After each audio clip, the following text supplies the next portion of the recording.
So hold back and trust in your narrator's hand.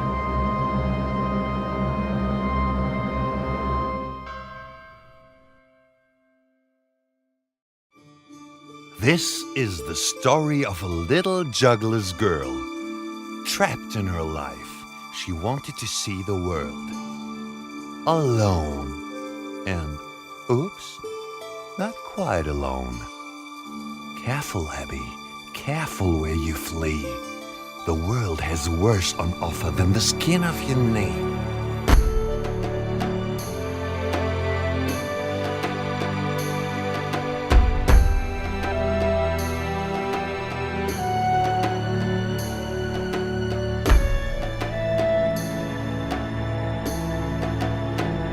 As much as I wish that it weren't so, the way things are the way things go.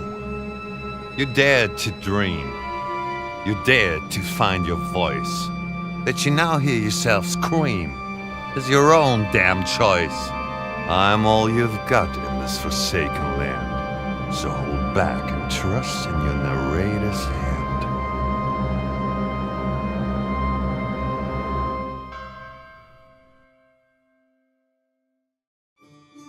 This is the story of a little juggler's girl. Trapped in her life, she wanted to see the world. Alone. And, oops, not quite alone. Careful, Abby. Careful where you flee. The world has worse on offer than the skin of your knee.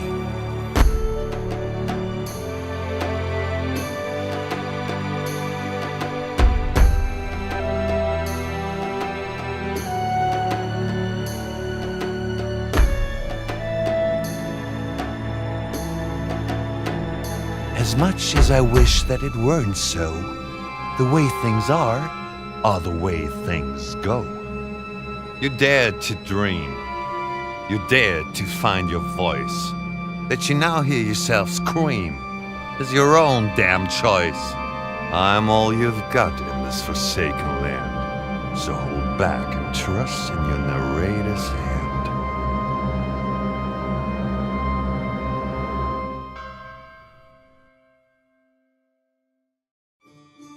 This is the story of a little juggler's girl. Trapped in her life, she wanted to see the world. Alone. And, oops, not quite alone. Careful, Abby. Careful where you flee. The world has worse on offer than the skin of your knee.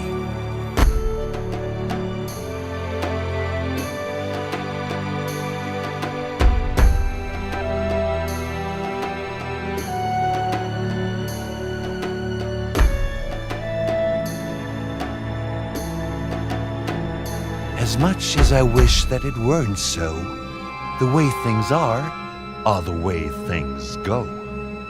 You dared to dream. You dared to find your voice. That you now hear yourself scream is your own damn choice. I'm all you've got in this forsaken land. So hold back and trust in your narrator's hand.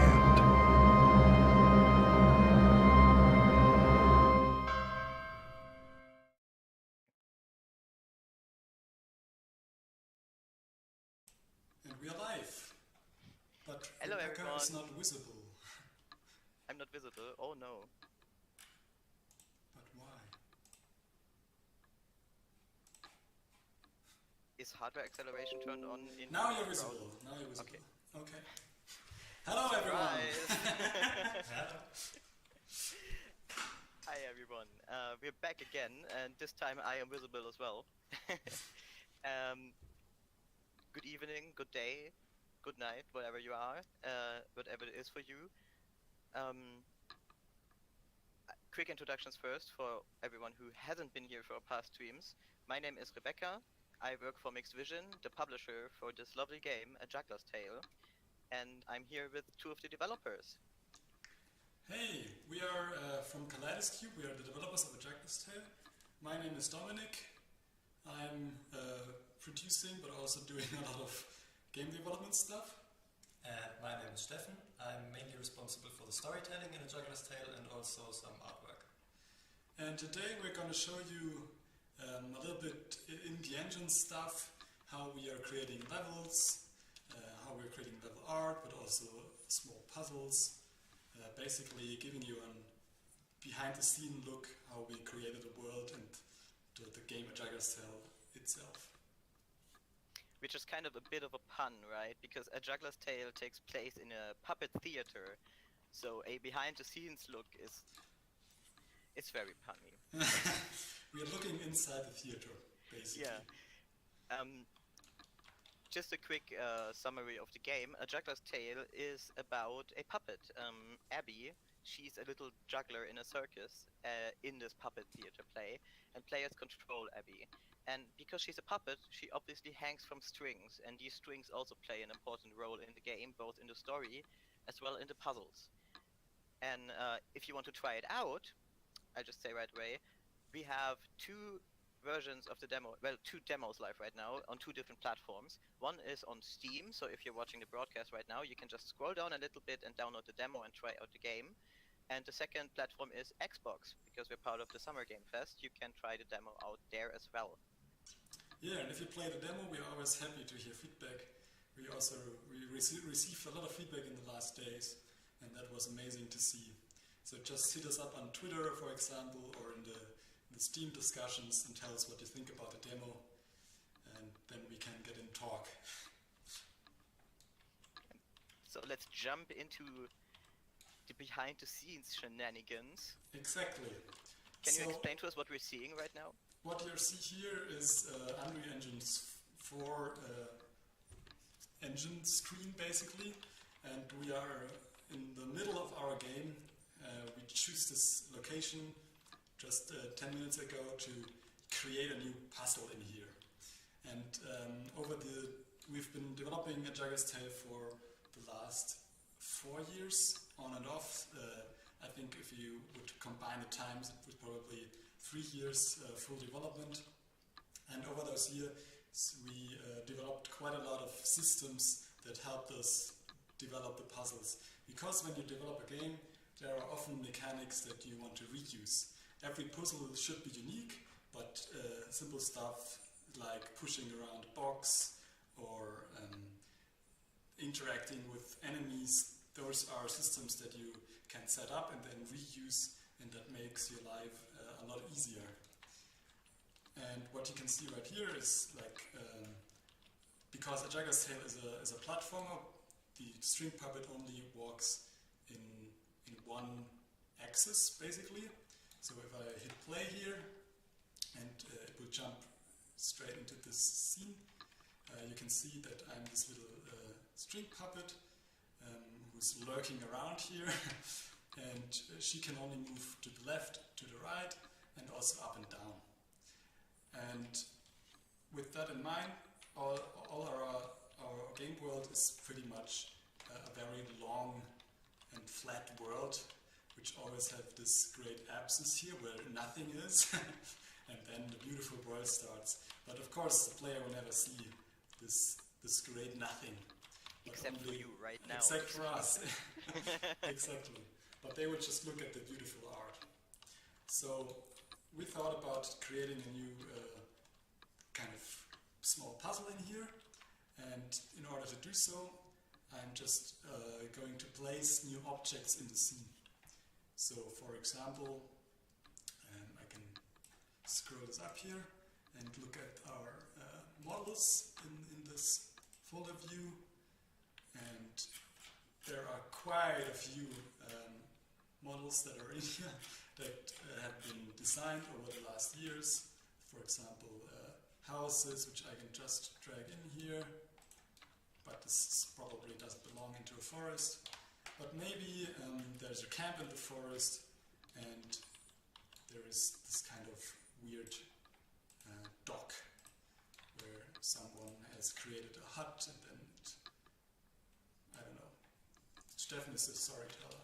He has to think about a story for this puzzle that we're I expect creating a now. great story once we're done with the puzzle. Okay, so now there's this beautiful dock in here, And when I play, you will now see a problem because Abby has these puppet strings. I can go into the full screen, I think.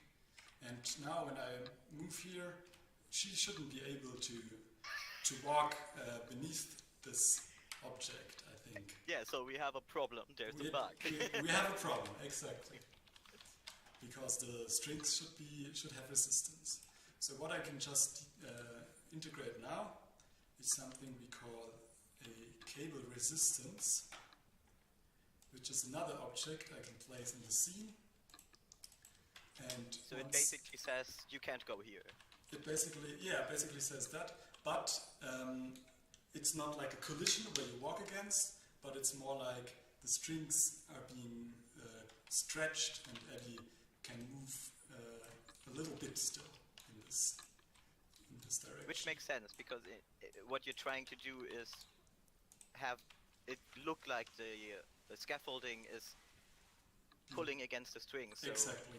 It makes sense that they stretch a bit and there's a bit of give and no invisible wall that just stops her. Yeah, like we have a lot of places in our game where we don't block Abby's movement, but the movement of the strings. So therefore we also block Abby, but it's our twist, our unique selling point that we have those puppet strings. So we try to use them as much as possible. And so when usually the character would be able to walk there, but because of the puppet strings, he has to find another way around. That's kind of what our game is about. And the only thing, like this is a script that we programmed for exactly this behavior, and the only thing I need to do now is to just drag it in here and place those beautiful icons where we probably don't have the rights for. Oops. It's just a placeholder image. Just place it at the border of the dock. It's called dock. Yeah, it's called dock. Okay. I'm not. We're Germans, so bear with us if we don't use the right words. And now, if I move here, you can see that the strings are being stretched, and I can't move anymore in that direction. This is a nice behavior. But this is not something that Unreal Engine does straight away out of the box. This is something that you specifically made for the strings and Abby to behave that way. Yeah. And we can configure these. I can play around with the string puppet stuff maybe a little bit more, because we can configure these also to behave like if Abby walks into a tree, then maybe only the strings have a little bit resistance, but then she can move on through them. And the only thing I need to do now is I can open up this window, click here, can get through, and maybe put in some random distance so the strings doesn't get stuck all at the same point. And now it should do a different behavior.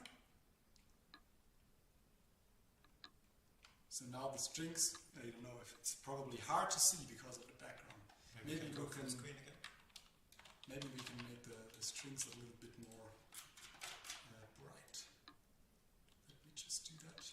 This is, by the way, another own system. It's called color volumes, where we are able to color everything basically in our scene based on the position in the scene.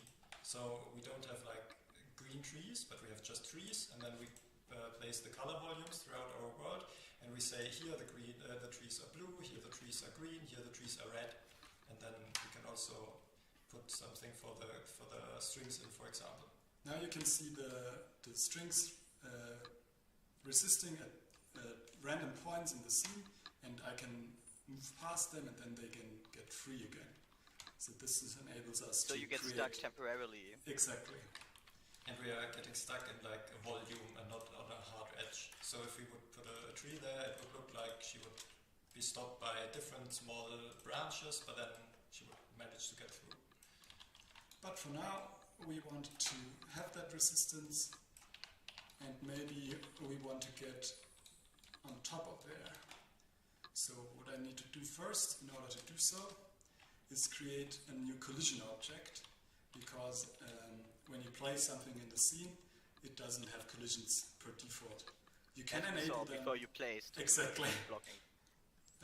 You can enable them by default, but that takes a lot of performance, so you rather disable all the collisions and then place them by hand with just some boxes like I do now. And obviously you can't see the box in the game in the end, but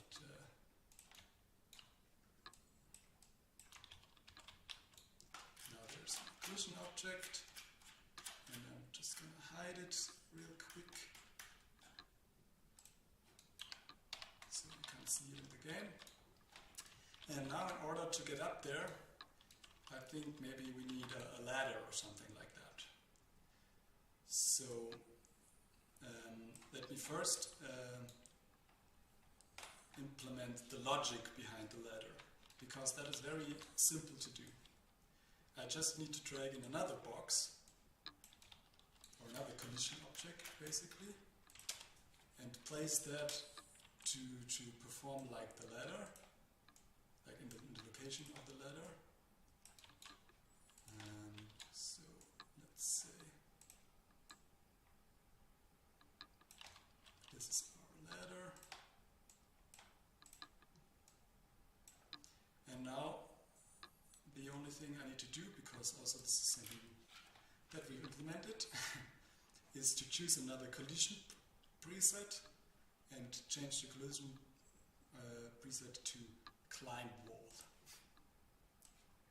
And now if I play again,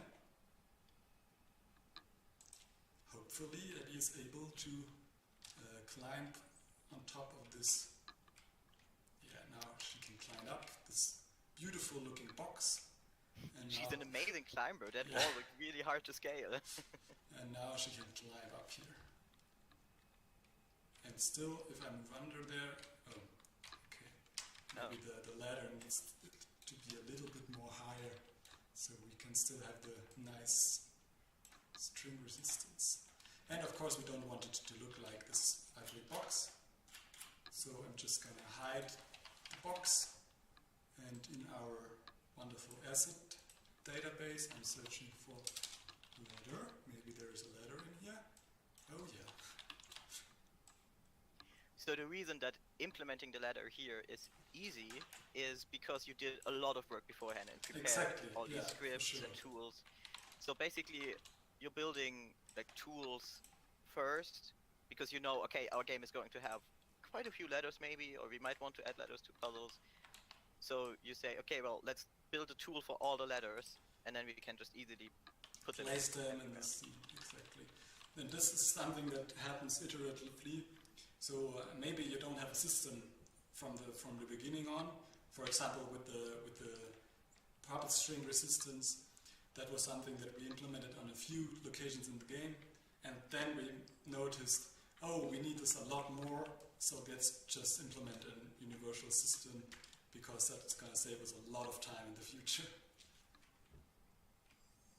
So Now we even have if this. it's like, oh yeah, sorry. Yeah, I wanted just to say that now we have this beautiful ladder in the scene where we can climb upon.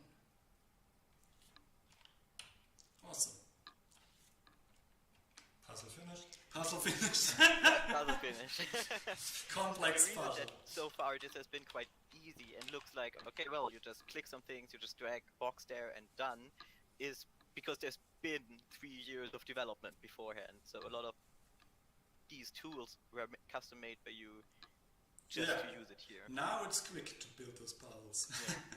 But in the early beginning, maybe you saw our last live stream a few days ago, where we showed old versions of the game, and if you didn't see it and are interested in that, you can go to the Mixed Vision YouTube channel and look that up. There you can see how stuff looks if you block it early, and it's been quite a ride to get to this point. I don't think like the level that was just all gray boxes and like a checkout floor and nothing else. I don't think there's a huge difference. You can barely tell. So what I'm going to do now, because I think we need to have a little bit different colors in the background and stuff like that in order to have a visual appealing stream. to lure some more people in, I'm just going to change the lighting a little bit, and then we're going to continue with the puzzle. So in order to do so, Stefan already mentioned it a little bit earlier, we implemented a system called color volumes, which are basically these objects in the scene that act as a light source, but they also control the color of every asset in the scene. So how do you think I'm going? Should I change the lighting to more evening? I think we should do it a bit more bright. More so bright. We can see a bit more. Yeah, exactly. Okay, so maybe I'm not gonna play around, but maybe a little bit with the direction of the light, and then we're gonna make it much more brighter Maybe a bit warmer. and maybe a bit warmer.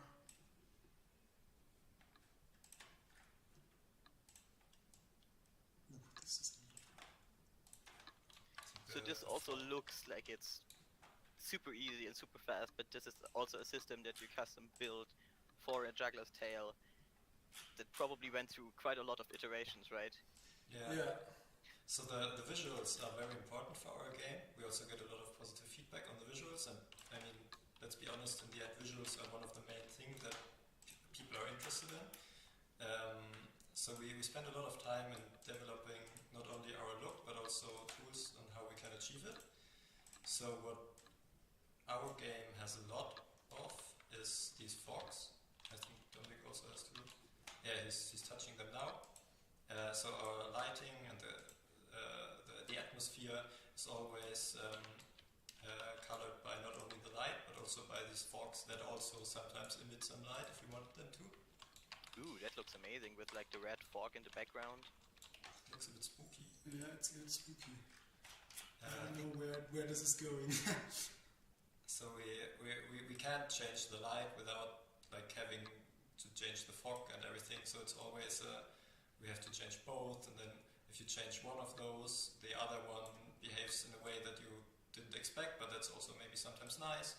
And then so we play around with the fogs a lot, and then in the end we have, I don't know, you come up with maybe an atmosphere that is like purple or something, and you wouldn't do that in the first place, but then you play around with it and it just looks nice. And then Exactly. we get to a lot of very, very nice results in our game. I don't want to say by accident, but by experimenting around with just weird colors. Yeah, you can see it right now. It's so easy to just change the complete look of the scene with a few clicks. So it's also a lot of fun to just play around with the colors and settle for light moods that are maybe not that usual, that common in games, or that naturalistic maybe. Well, That's as Bob Ross said, happy little accidents. Exactly. And if you're watching on Steam right now, you can scroll down a little bit where we have the screenshots, so you can see that there's a lot of different lightings and settings and moods in the game. Ooh, that also looks really cool. I don't know what I'm gonna settle for. So what's also, for example, important for our game is that Dominic mentioned that Abby is walking in a straight line on one axis. It's the axis where the dog is placed here. So all the puzzle, or most of the puzzle elements also are stationed on this line. And while we want to have like a beautiful background with a lot of colors and contrast and interesting things, we kind of need to keep the foreground a bit clear so that the player can identify with what he can interact or where he can walk and stuff. So we would always, you can see it a bit here. If you go into this view, you can see that the biggest contrast is on the basically the plane where Abby is walking. So the dog, and then behind it, it looks like nice and beautiful, but the contrast isn't as high, so we get a lot of attention on the path where Abby is walking. That's actually we had some issues with that in the past. That sometimes it wasn't quite clear where the players put their focus in, But so we try to make Abby's path as much contrast as possible. Okay, let's settle for this for now. Maybe we change it back a little bit later. Now if I hit play, we have a beautiful new lighting. Not that great looking, but it's been a few minutes. It works. And these lightings seamlessly fade one into another. So if I just scroll through the level, you can see how the lighting. Oh no, spoilers! Yeah, but I think those are beautiful artwork spoilers. Nothing of content. And now, once we reach our scene again, there we are. Okay, back at our puzzle. Yeah. Dominic, it seems I am a bit quiet. Can you turn Okay. my volume up a bit? For sure. Please? Thank you. You should be louder now. Okay, chat, please let us know if I'm still too quiet. I can also speak a bit louder. No, you were a little bit less turned up. Okay, so I think what we should do now is bring another person in. Maybe a bandit or a bad guy trying to catch the little girl, because we are in this creepy forest and there are not that nice people in that forest. And I just use our dummy guy that we use a lot in the puzzle blocking.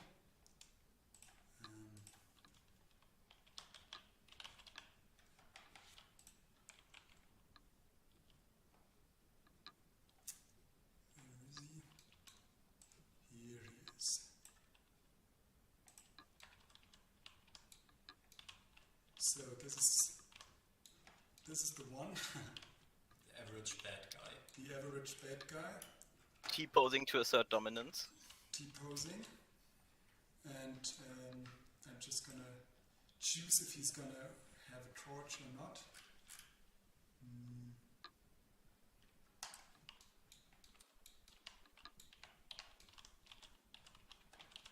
So this, right now he's only in the scene and doing probably nothing.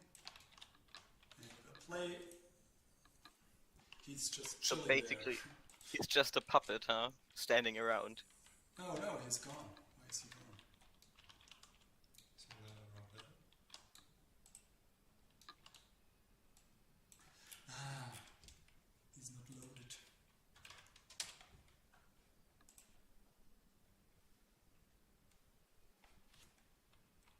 That's also something I really love about game development. Like, you go like, okay, yeah, this is super simple because we prepared everything. So let's just drop this here, and then you click play, and then nothing works as expected. Uh-oh. But to be fair, we didn't prepare a lot. So he's another guy, and obviously also a puppet with puppet strings. But he seems kind of dead if I just move in here. He's not doing a lot of stuff. So we can give him a default behavior, maybe. Maybe he should just walk around or something like that. And in order to do so, because this is something that you usually want people or NPCs in the game to do, we also implemented a system, and we called it routines, an NPC routine, which is basically, as you can see here, are points that are connected, and on each point the guy can have a certain behavior. So if I'm gonna say, when you play the game, start playing this routine, he's gonna start at point 0, then walks towards point 1, and then he's gonna, let's see what he's gonna do. So I'm turning this around and place this in here right before his feet, because we want him to start at point 0. And let's move point 1 a little bit more around.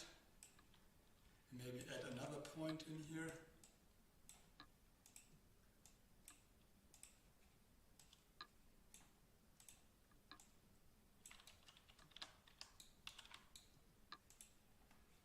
So now we have this kind of path where he can walk.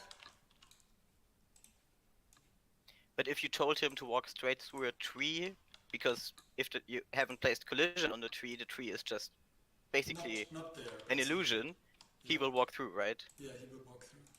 We can show that also. We can make him move through that tree.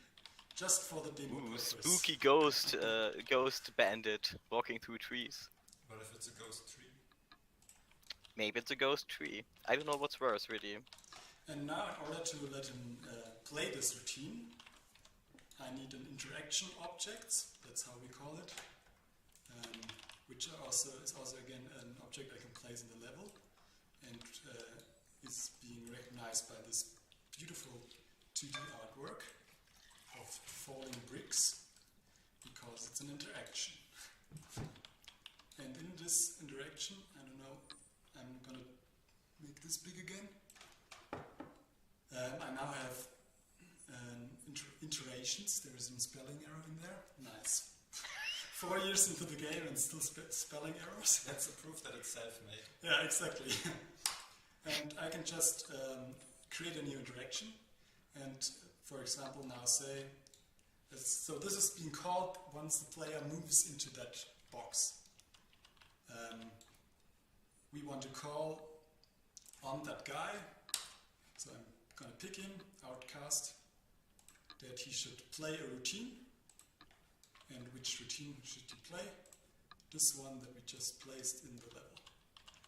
And now, it's going to be probably hard to see because the game camera doesn't capture it, but I'm going to jump out of it.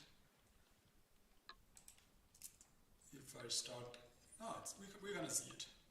And if I now move into the trigger, he does nothing, like Rebecca mentioned earlier. Just as planned. Stuff doesn't work. Okay, but why?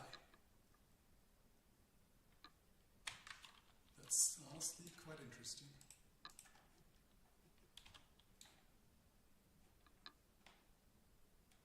Interaction.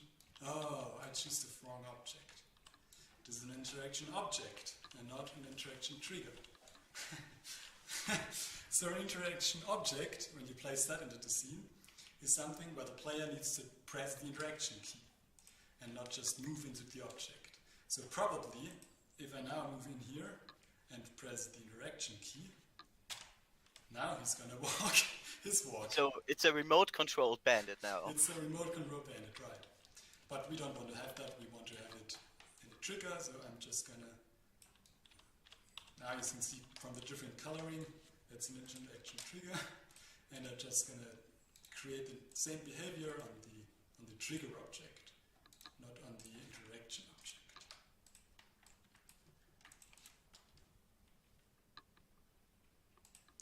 And now he walks and he walks through the tree, as he already said. I don't know if you could see that. But for the sake of it, I don't want him to I don't want him to have a headache. We're just gonna do it like that. Yeah, it's much safer to not walk through trees, that's right. And maybe at the end he should play a little animation and then walk back. That would be nice. So he's searching for someone or something like that.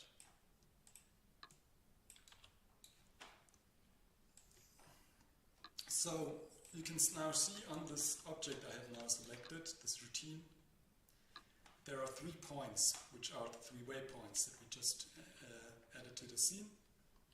And on the last one, point 2, I can now say play a montage, which is basically an animation. And I can add an animation, and now a window pops up with all the animation that are in the game. But I'm just going to look for outcast. Nothing comes up. Bandit. How are they going to call it? Should be bandit. Search. Soldier. Okay, so we're gonna That's use also a typical game dev problem, right? Like iterating on characters names. and then having assets with old names and assets with new names. But you can tell they used to be soldiers when they were implemented in the game. Then we we changed the storytelling around it, and they became bandits. And but the blueprint or the how do you say The script is still called soldier. And if you change that to bandit, a lot of things will probably break, so it's better to just leave it alone. Yeah. And now the only thing I need to do is to change the routine type, not to a one-shot, but to a ping pong. So he he moves back once this animation is being played. So let's have a look at that.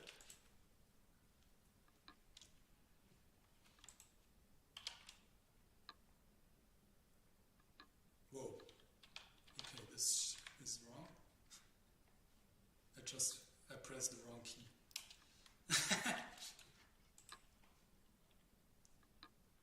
That's what happened when you're working live and unscripted. Exactly.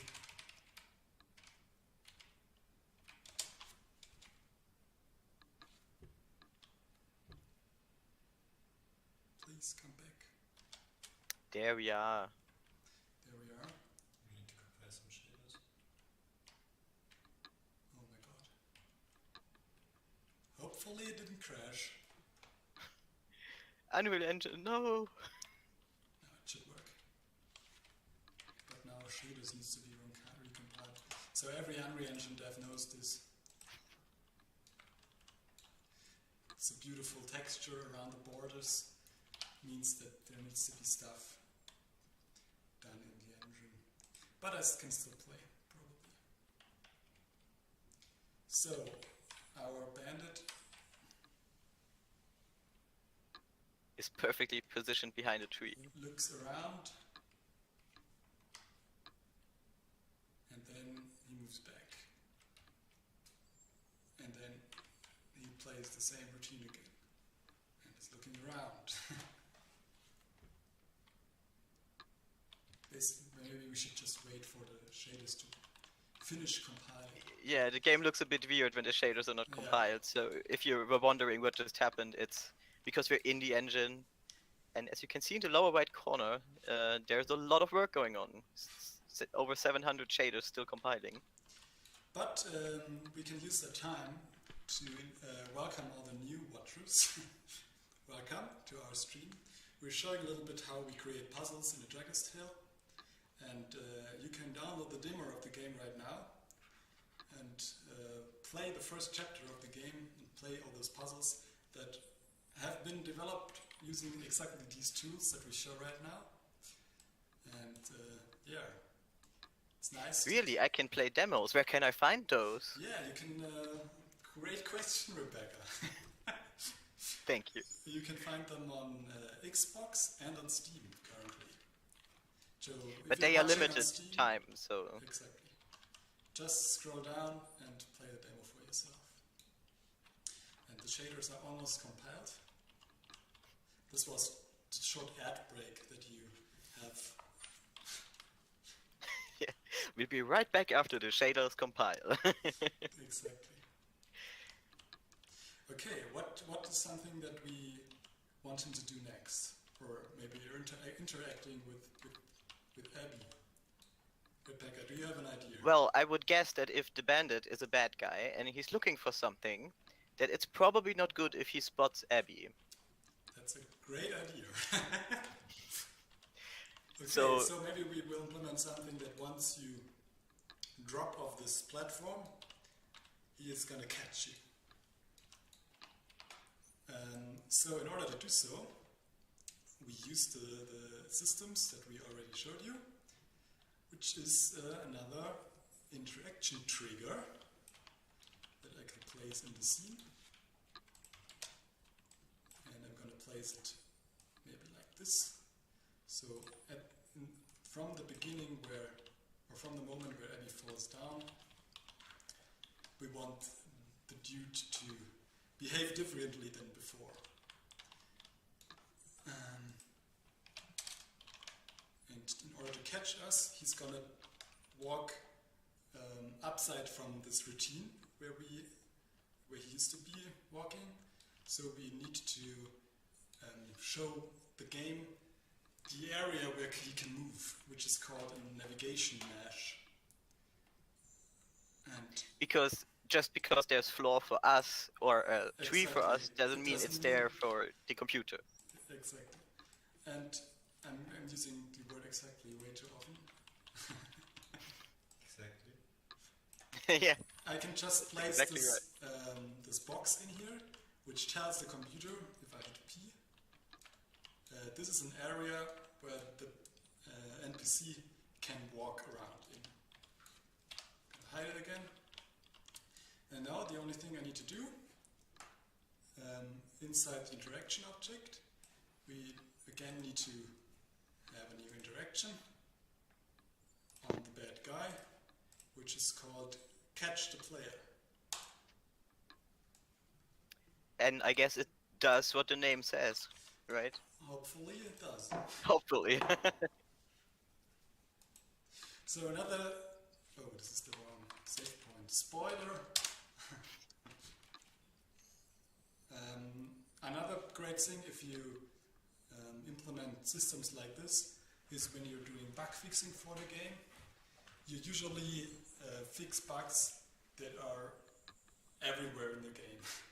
So when something is wrong with the interaction system, for example, and you solve that problem, you can be sure that this problem is being solved everywhere where you use the interaction system.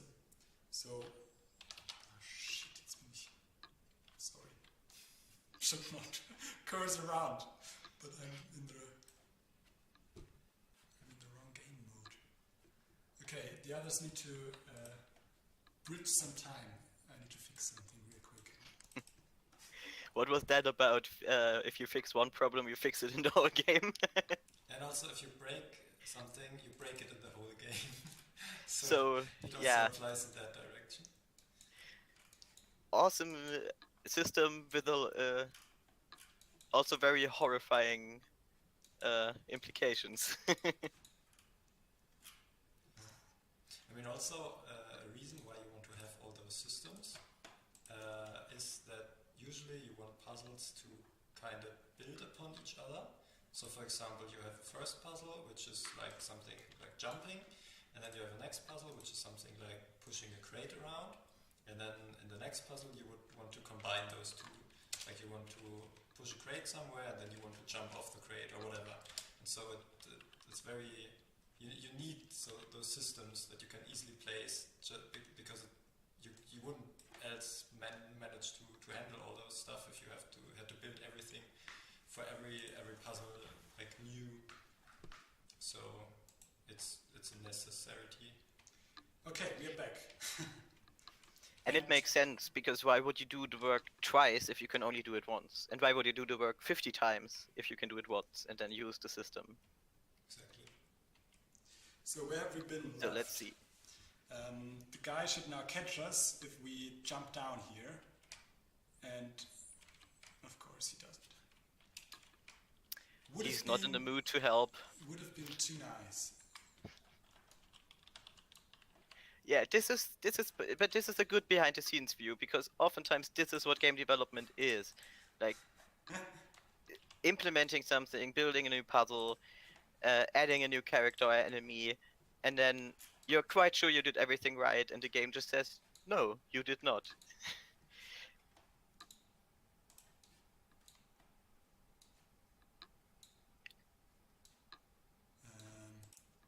Just gonna check if maybe this bad guy isn't even able to catch me. Could be. So there are different types of bad guys in the game, and obviously not everyone wants to catch the girl. Would be boring. No, he's not in the mood. Yeah, he's not feeling too cooperative right now. I say we fire him. But let's just exchange him to someone who is able to catch us.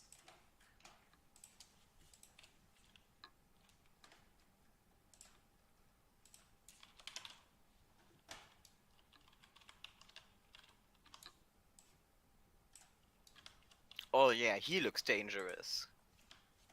He should definitely be able to catch us.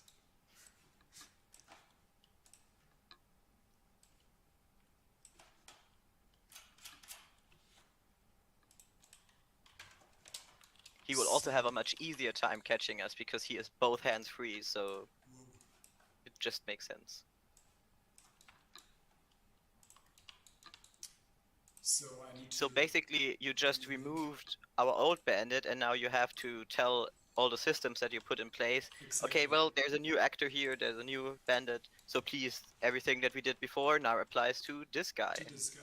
And because they are based on the same script, that is basically he's an NPC, they both have the stuff implemented to move along those routines and catch. Normally you should be able to catch the little girl. And obviously I also need to change the animation because Tonda, that's the name of this bad guy. He doesn't have that animation. So maybe he's just gonna shake his fist. And I also Old want man to, shakes fist at sky, right? I want him to play another Those animation. darn younglings!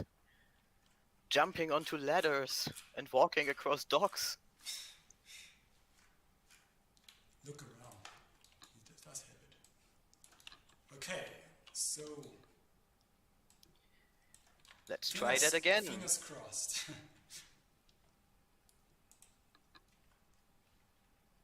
And he's not there. We had that all earlier also. You put it in the wiki already?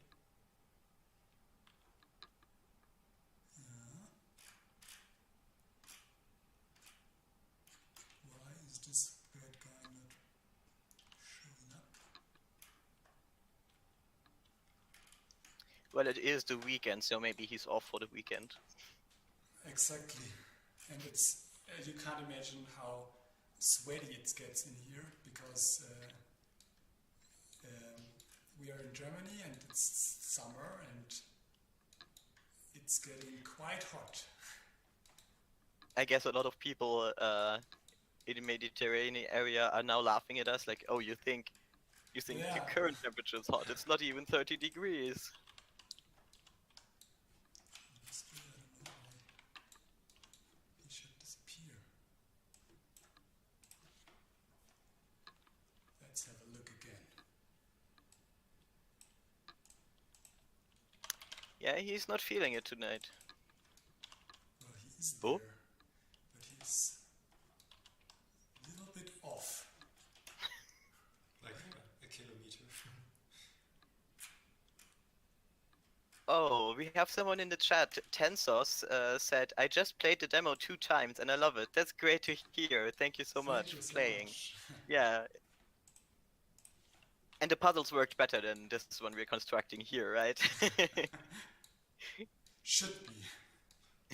Hopefully. The demo has been tested many times.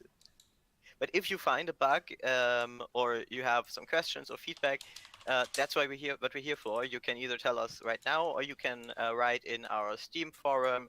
You can contact us on social media. Our Facebook and Twitter should be linked below, and we also have a Discord channel where you can reach out. So if you want to tell us something, we have an open ear. So yeah. Please. No. Okay, He's really not feeling it tonight. this is not that nice. Bandits, not a cooperative kind. Just take the bandit out of the cam. With the lantern. Yeah. Yeah, gonna do that. Okay, sorry guys. You should probably not use enemies that are being programmed for completely different puzzles and creating a very quick puzzle.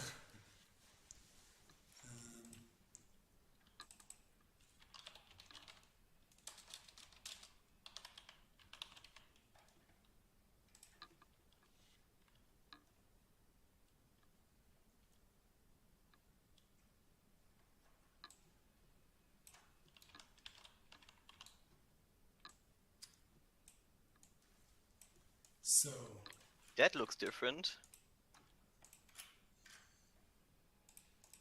let's hope that this will work out.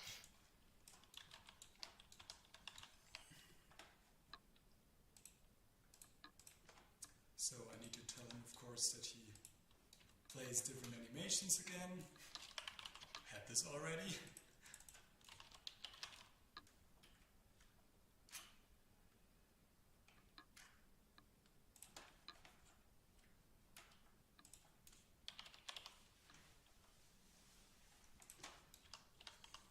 And then I'm going to relink the interaction objects.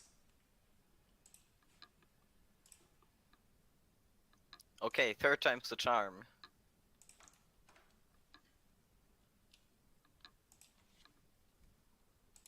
Well, he's there. Oh, and he is Oh. quite eager to catch us. Yeah, probably because he has the lantern. He has another behavior attached to him. This Well- is tricky. Let's just sack everyone and maybe have a platforming puzzle.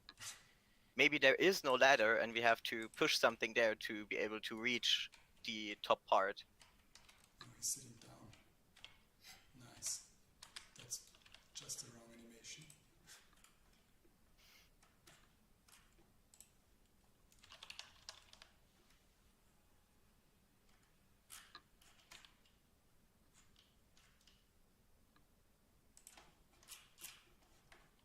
Okay.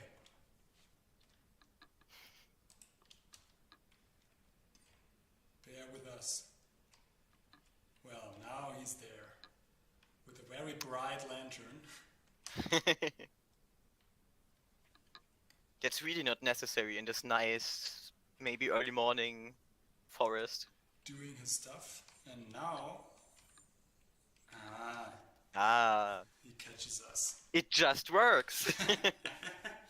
Finally. Yeah, but I think this is quite a good behind the scenes look for game development, because even if you have a lot of systems and a lot of things prepared and you build your tools over years, sometimes the game just decides that no, it won't work that way today. Exactly. So there's always bugs that you need to search around, basically. Alright. So we can further implement something in the puzzle, or we can just change around the colors again. Maybe go to this. Oh, this looks also quite nice with the more reddish in the background. Yeah, maybe we can show a little bit of you dressing a scene. We showed that a long time, not a long time ago, but a little time Yeah. ago in a stream before. So, dressing a scene basically means making it nice looking and creating the artwork for the scene. So when you start working on a scene, everything is being blocked out in gray boxes, and you just work on the logic of the scene, and then afterwards you start to do the artwork and start implementing nice looking visuals and colors in the light. Yeah, as we mentioned earlier, we had a stream last Wednesday, a few days ago, where we showed old versions of the game, even some very, very early ones. And you can look at that on our YouTube channel if you want to see what gray boxing looks like. It's basically what it says on the tin. It's gray boxes, but it's still Yeah. maybe a bit surprising how games change over time. So, in order to do some dressing, I need to load in the dressing level, because right now the game is already being quite far in development, so all of our artworks have already been optimized, and you can't just paint around them anymore, because once you start finishing your game, you need to check if every scene is performant enough. And you don't do that usually while just doing the artwork, but you do it afterwards and then decide, this tree doesn't need to cast shadows, for example. So we can disable it on a tree and it still looks the same. And those are then the optimized artwork scenes. And now I've just loaded in the unperformant, basically. It's not that huge of a difference in our game, but still a little bit. It's really funny how when you scroll left and right in the level, the trees change color from like red to green to red yeah. to green. Magic. But these That's are these cool. color volumes that we mentioned earlier that are basically like trigger boxes that say, okay, if the camera is in here, I want the colors to be this, and if the camera is over there, I want the colors to be that. And we have another really lovely comment on from the chat, again by Tensos, and they said it's a German comment, so I'm going to translate on the fly. Uh, I'm looking forward to this game a lot. I still have the cards that you gave away at Gamescom, Oh, that's which very nice. That was that's Gamescom 2019. 19? yeah, it has to be a bit longer ago. Last year's Gamescom did not happen as regular, so Yeah, it has to be that's 19. awesome. Yeah, it's very, very cool to hear. You always wonder where those cards are 2 years after an event. So now I'm in the dressing mode and I can just place objects by clicking in the scene. The database of models you have seen earlier is now in here, and I can basically use that to make nice looking visuals.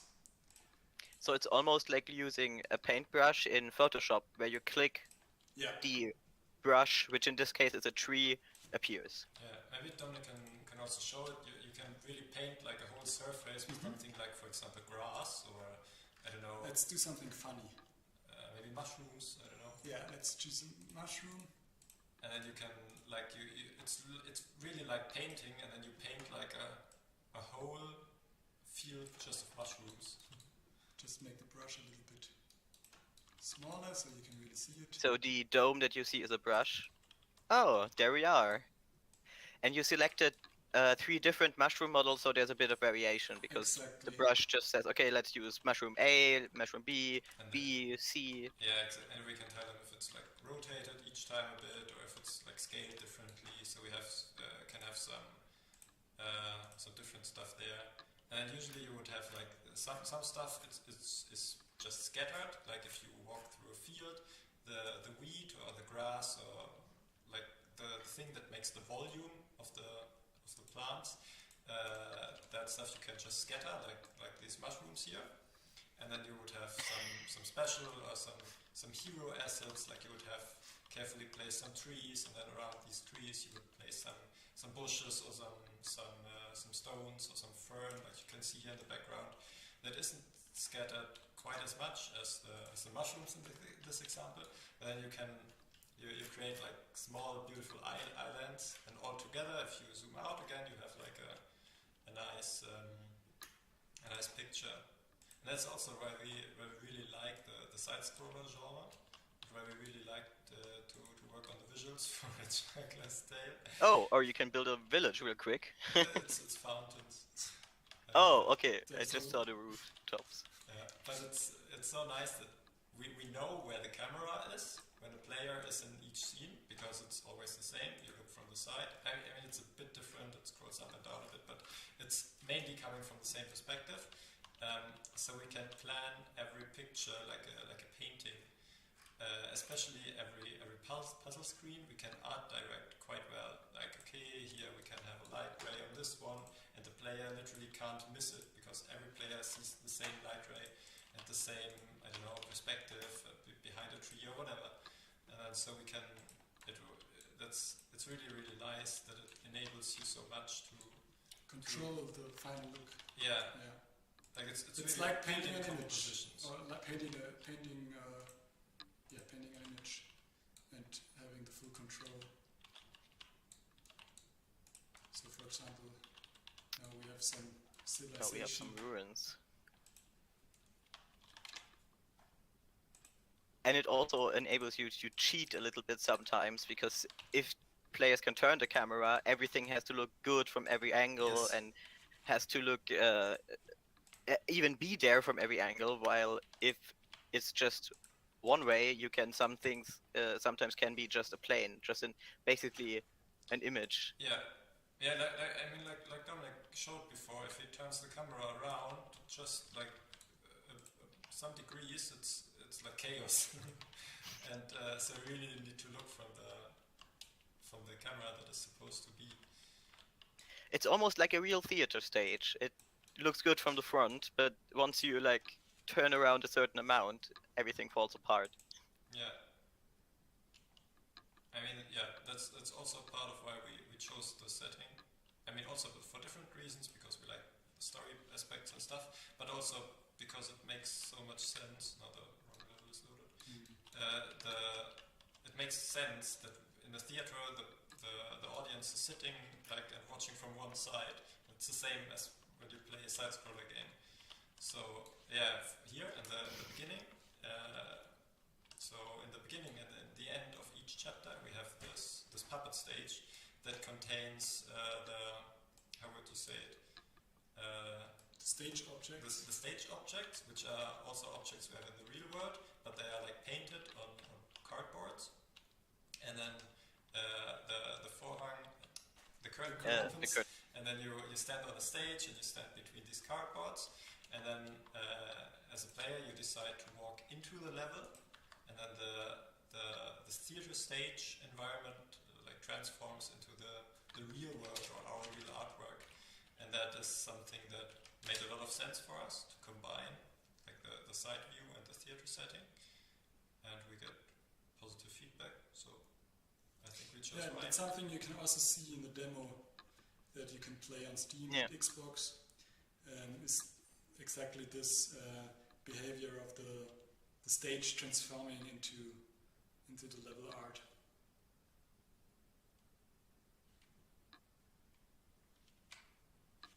Exactly. Yeah, as you mentioned, we have a demo out on 2 platforms, Steam and for PC and Xbox.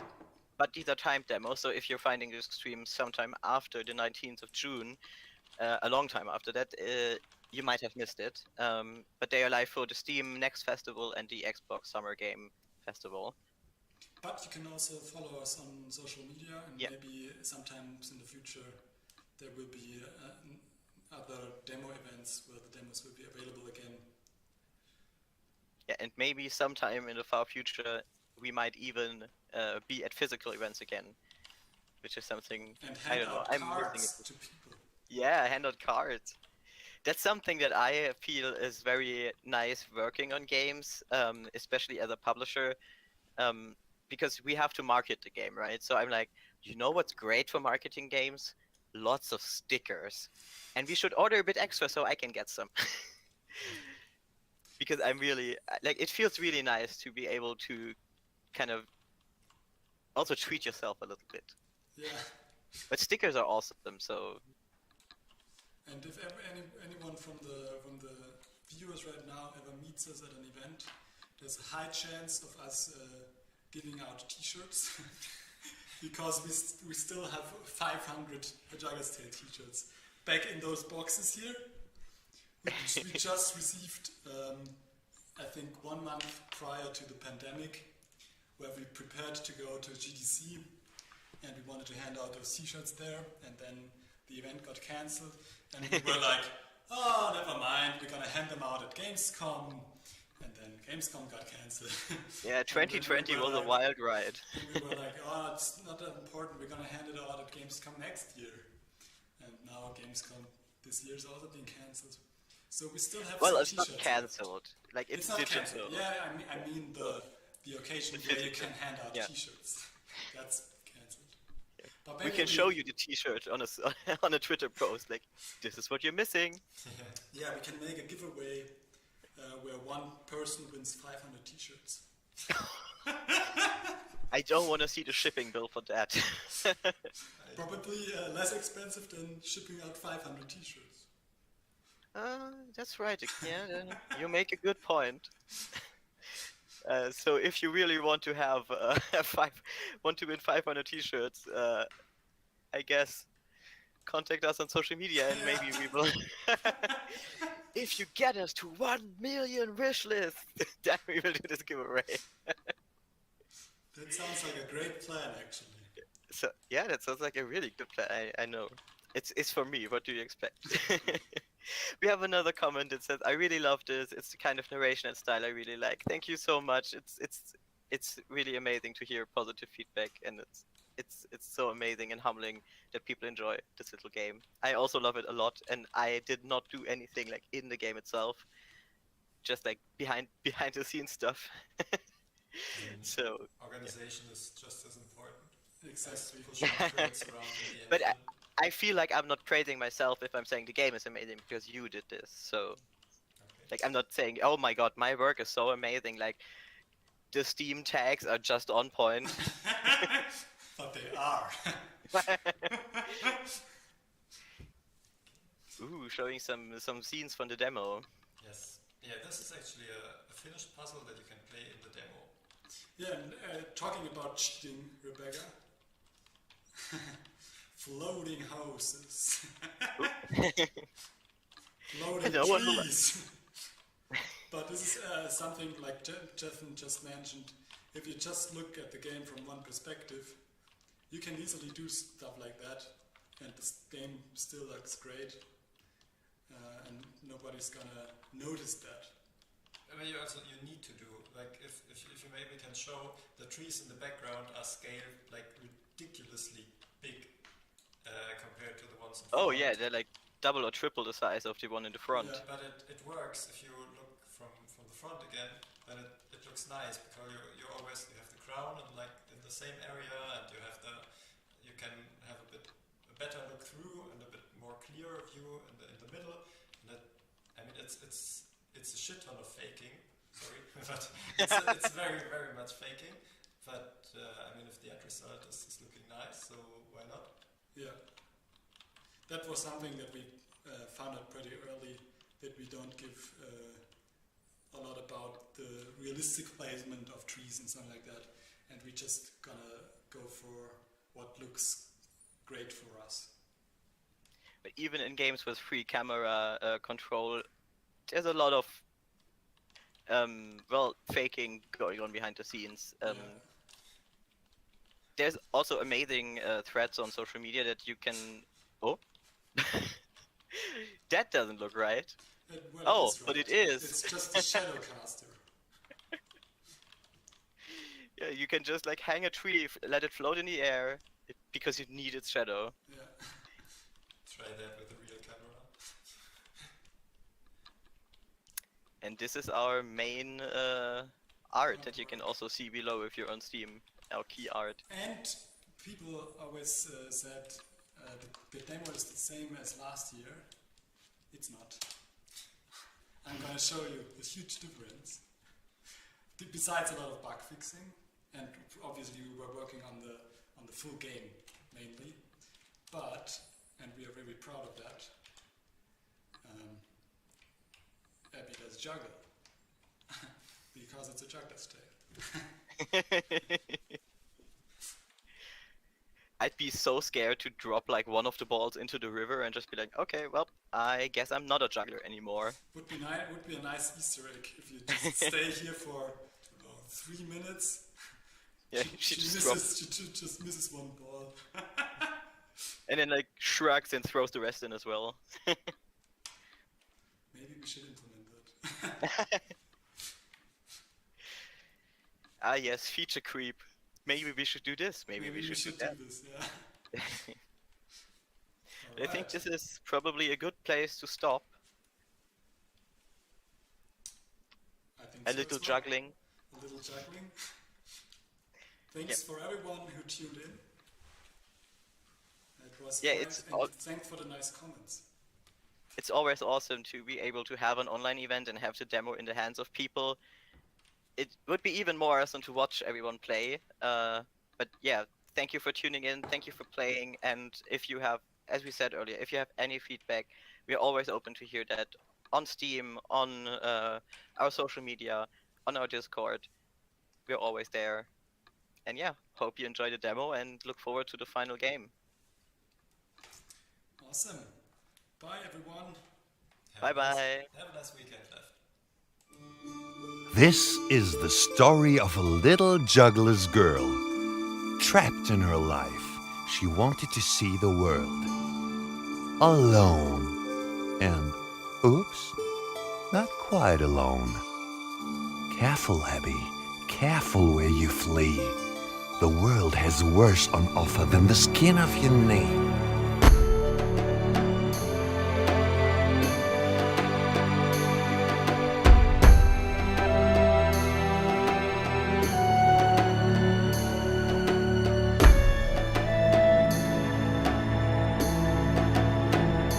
As much as I wish that it weren't so, the way things are. This is the story of a little juggler's girl. Trapped in her life, she wanted to see the world. Alone, and oops, not quite alone. Careful, Abby, careful where you flee. The world has worse on offer than the skin of your knee.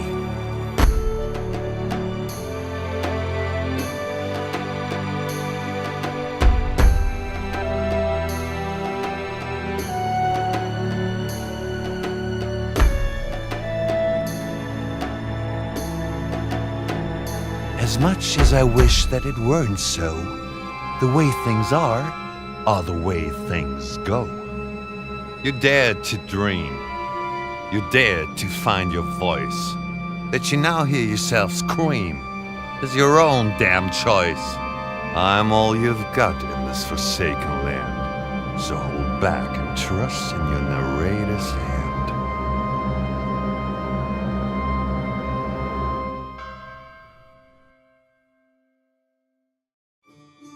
This is the story of a little juggler's girl. Trapped in her life, she wanted to see the world. Alone, and oops, not quite alone. Careful, Abby, careful where you flee. The world has worse on offer than the skin of your knee.